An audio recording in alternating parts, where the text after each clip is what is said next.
ódio? Por que as pessoas são tão resistentes para mudar? Fala, meus queridos, beleza? Tudo paz? Então, recentemente eu recebi a pergunta de um cliente e ele falava assim: ódio, por que as pessoas são tão resistentes para mudar? Por que elas começam a ver os resultados e param no meio do caminho, elas não dão sequência, elas não continuam. E o que eu acho interessante, a ironia da pergunta, a quem fez a pergunta, porque ele é muito resistente à mudança. Quando ele fez essa pergunta, ele não estava pensando nele, não. Estava pensando nos colaboradores da empresa dele. Né? E ele sempre fala assim, porque eles precisam mudar, enfim. Então, assim, é interessante que ele fala, né, que eu sou o capitão de um navio cercado de Teletubbies. Então, meu querido, o navio é seu, né? E a sua tripulação é cheia de Teletubbies. Quem é o Teletubby mor, né? Quem é o Teletubby capitão? Hashtag fica a dica, né? Mas então eu vou responder sim, porque as pessoas, né, são tão resistentes para mudar, beleza?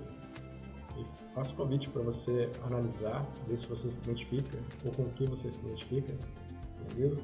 Então, refletindo sobre isso, porque as pessoas são tão resistentes para mudar, eu listei algumas aqui e a primeira delas é medo. Medo do desconhecido, medo de como que vai ser, né? Porque nós temos aquilo que nós conhecemos e gerar a mudança, gerar aquela insegurança. Será que vai ser melhor? Será que vai ser pior? Tá? Será que eu vou conseguir manter, conquistar e manter? Enfim, há uma série de medos e o medo acaba travando a pessoa, deixando ela ali naquilo que ela conhece. Não é gostoso, não é o ideal, mas ela conhece, né? O mal que a pessoa conhece é melhor do que o desconhecido, muitas vezes, né? Nesse sentido. Então, ela acha que consegue lidar com aquilo, ainda que não seja saudável, bom, desejado. O medo de como vai ser, será que pode piorar, né? Acaba travando. Isso é muito comum, por exemplo, uma pessoa que está no trabalho, não gosta do que faz, mas ela sente assim, e se eu for para o mercado e ficar desempregado, como é que eu vou alimentar os meus filhos? Se eu fizer isso e der errado, se eu não conseguir o meu trabalho de volta, como é que eu vou fazer? Então aquela situação não é boa, não é agradável, ela não deseja aquilo. Só que há muito medo, muita insegurança em fazer uma mudança, mudar de vida ali naquele sentido. Não gosto desse companheiro, dessa companheira, mas pelo menos eu sei lidar com ela. E se eu conseguir um companheiro mais bonito, mais bonita, e se ele me trair, e se ele, enfim, né? Uma série de questionamentos ali que geram medo na pessoa, então ela fica com o que não é tão bom, que é seguro em certa medida ali, beleza? E a questão do conforto, tá? De certa medida está relacionado ali, mas não exatamente. Pode ser que não esteja tão ruim, como eu falei nos exemplos anteriores, só que a pessoa não vê necessidade, né, de mudar, porque na situação que ela está confortável, está estável, passa uma sensação de segurança. Então talvez não esteja tão ruim quanto nos casos que eu citei anteriormente, né? Mas enfim, ela consegue lidar com aquilo, tá? Então é conveniente para ela continuar com aquilo. Mudança, mudar de vida, mudar de atitude, vai requerer, né, uma ativação de energias, de motivação, uma consistência, tá? Ainda que tenha bons ganhos, né? Talvez ela não esteja disposta a passar pelo processo, então é simplesmente conveniente. É aquele funcionário, né, aquele colaborador que está no emprego e fala, bom, nunca reclamaram, então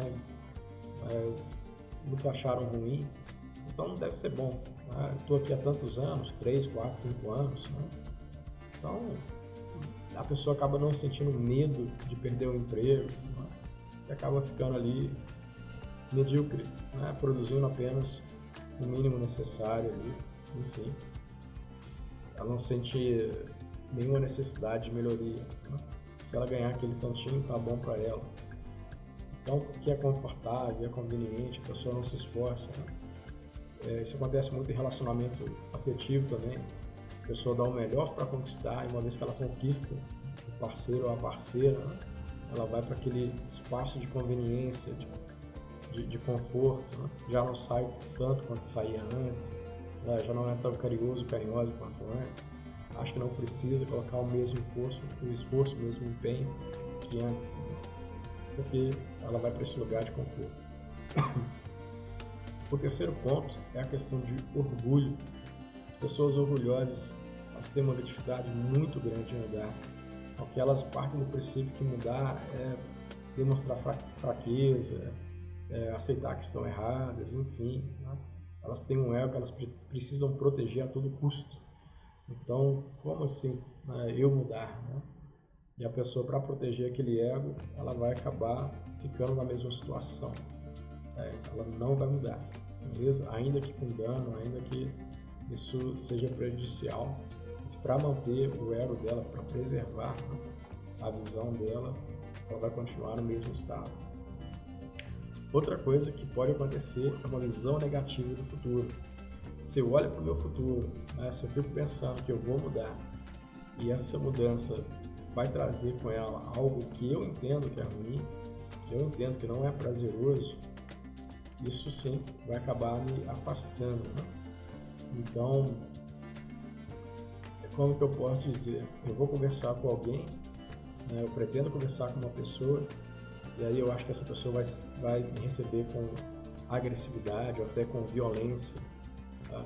Então isso vai fazer com que eu agir o máximo que eu puder.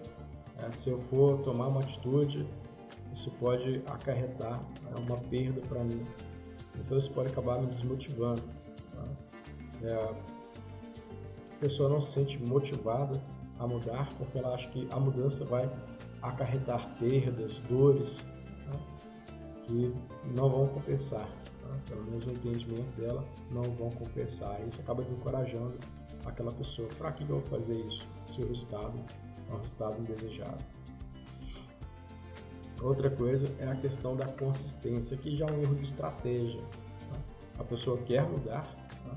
Só que ela não tem estratégia, então ela não tem uma rotina, ela não tem uma sequência de ações para manter aquilo. Tá? Então um dia ela acorda 4 da manhã, outro dia 8 da manhã, né? Outro dia meio-dia, né? Um dia ela vai para academia, no outro não vai, um dia ela lê o livro, no outro não lê. Então essa inconsistência acaba atrapalhando, porque são muitas distrações que nós temos, várias notificações celulares, outras pessoas com demandas, o esposo, a esposa, filhos, colaboradores, líderes, enfim, um monte de gente demandando a nossa atenção, nos bombardeando o tempo inteiro. Então se você não tem uma boa estratégia, fica difícil ser consistente. E nessa questão, né, a decisão vai sendo diluída por causa da inconsistência. Quando a pessoa vê, ela volta para aquele estágio inicial, né, aquele estágio de caos, sem progresso, sem transformação. Então, nesse caso, uma dificuldade para mudar é a questão da consistência no planejamento. Tá? E aqui, quero fazer um adendo, né? E a questão do planejamento. Muitas vezes a gente faz um planejamento do que seria perfeito, né? Do que seria ideal, e não do que seria excelente, daquilo que seria realmente aplicável. Então eu não tenho o hábito de ler e falo, eu vou ler um livro por semana. Mas já tem um mês que eu não pego num livro. Como que eu vou conseguir pegar e acabar a leitura de um livro em uma semana? Então seria muito melhor, para criar consistência, criar o hábito, para falar, eu vou ler um parágrafo por dia, eu vou ler uma página por dia, fazer algo que seja realmente praticável, para que ela pudesse começar criando o hábito e depois desenvolver aquele hábito. Então um erro de estratégia é fazer um planejamento perfeito, não um planejamento de excelência, um planejamento realizado.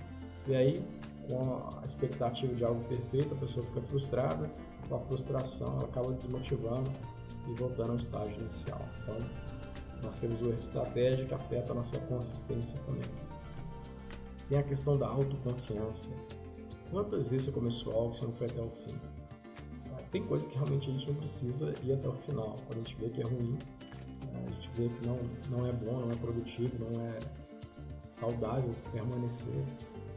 A Bíblia mesmo vai falar assim, né, que o sábio ele vê o perigo e se desvia. O ingênuo, o tolo, né, ele vê e continua. Então se você vê que o negócio não é bom e você continua, você é um tolo, beleza? Então tem coisas assim que você tem que sair, sai fora, não continue até o final.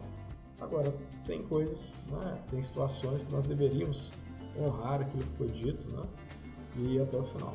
Por causa dessa inconsistência de começar e não ir até o final, começar e não ir até o final, a mensagem que a gente manda para nós mesmos é que nós não somos confiáveis.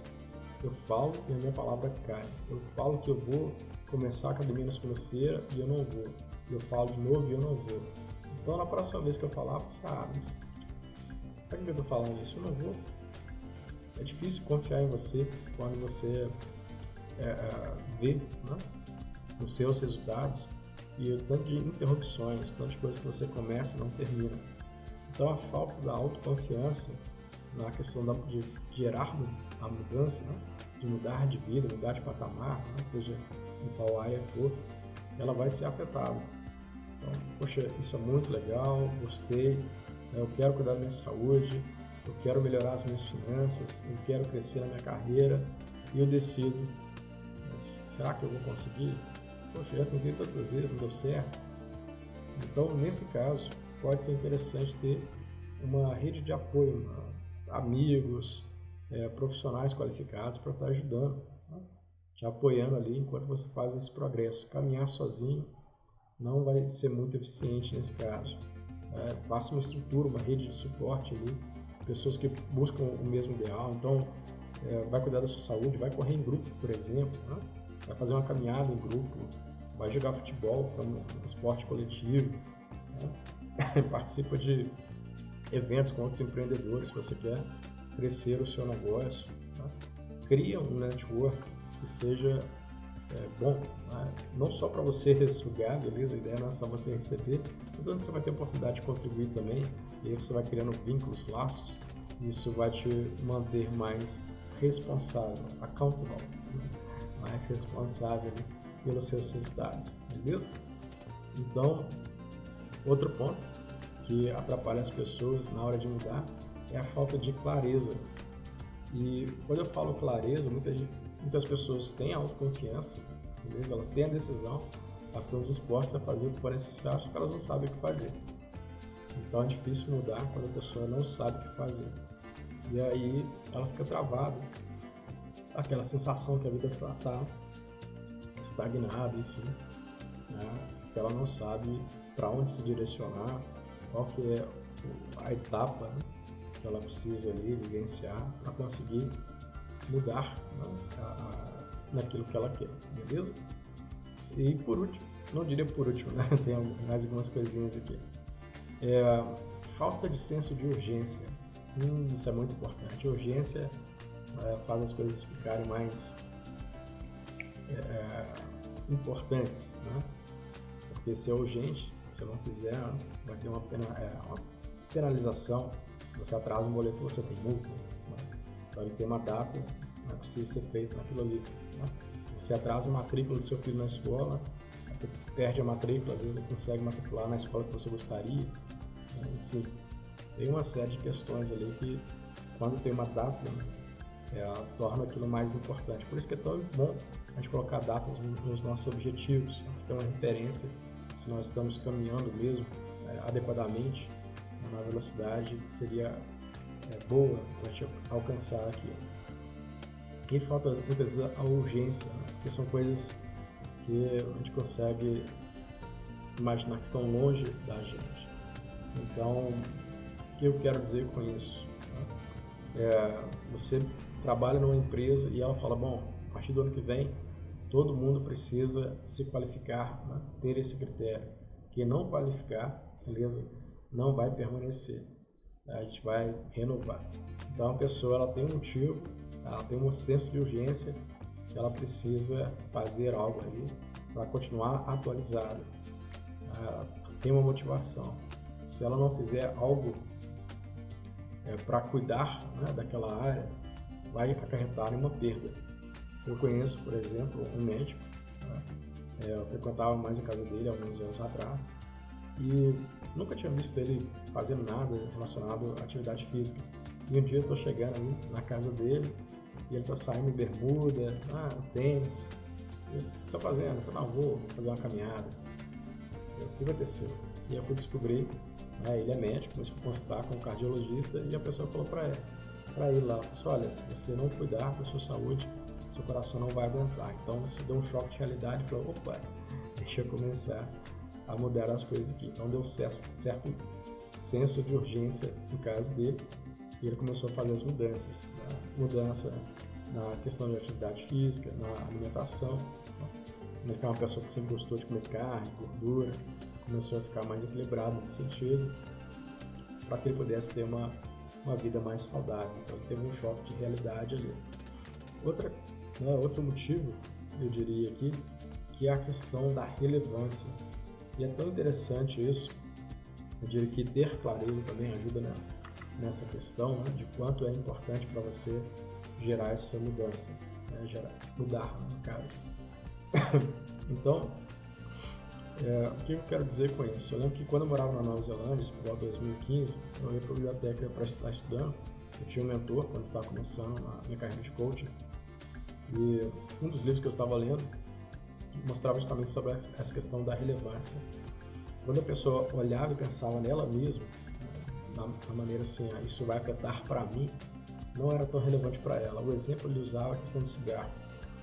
Era um pai, ele fumava bastante, e muitas pessoas tentavam convencer ele a parar de fumar, e ele continuava fumando. Se eu morrer, problema, né? A vida é minha, né? Aquela coisa assim. Né?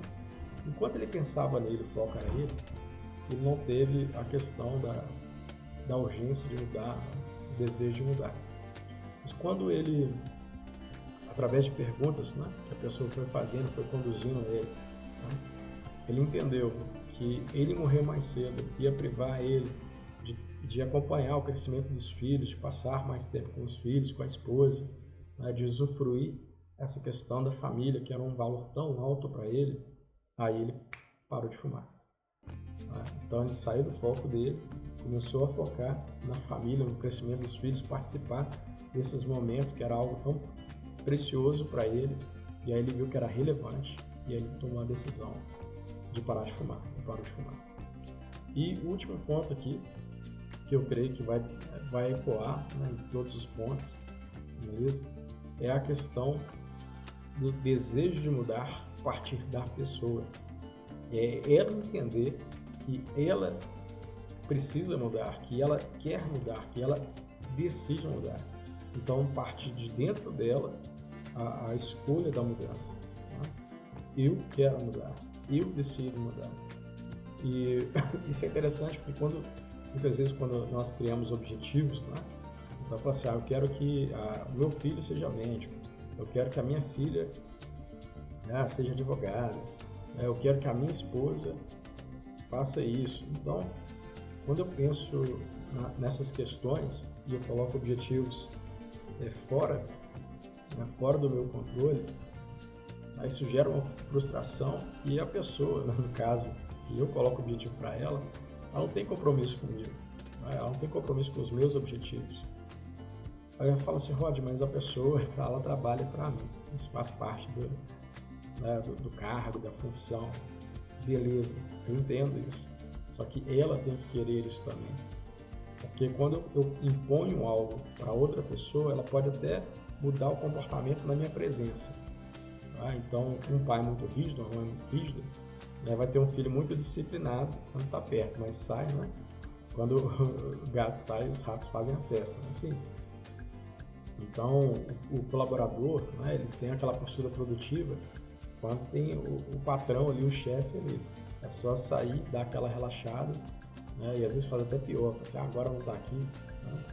E aí compensa de uma maneira negativa. Enfim, o desejo de mudar tem que partir da pessoa, a decisão tem que ser da pessoa. Isso torna muito mais autêntico, né? E é a questão de autorresponsabilidade, beleza? Então é isso. Espero ter respondido, porque as pessoas têm tanta resistência para mudar. Se você identificou que você é uma pessoa resistente para mudar e alguns motivos aqui listados, beleza? Não são os únicos, foram os que eu consegui elencar aqui, né, que vieram à mente, foi até agregando alguns a mais. E você gostaria de mudar a sua vida, gerar mudanças, transformações na sua vida, beleza? Entre em contato comigo, vou deixar o e-mail aqui, e aí você manda um e-mail para mim, Vou deixar também o link do WhatsApp nos comentários, só mandar uma mensagem lá e eu vou ficar feliz, muito feliz em te apoiar com a sua mudança, com a sua transformação, beleza? Sou o Rádio Katsumato, foi um prazer gravar esse vídeo para você. A gente vai se falar, até a próxima. Tchau, tchau.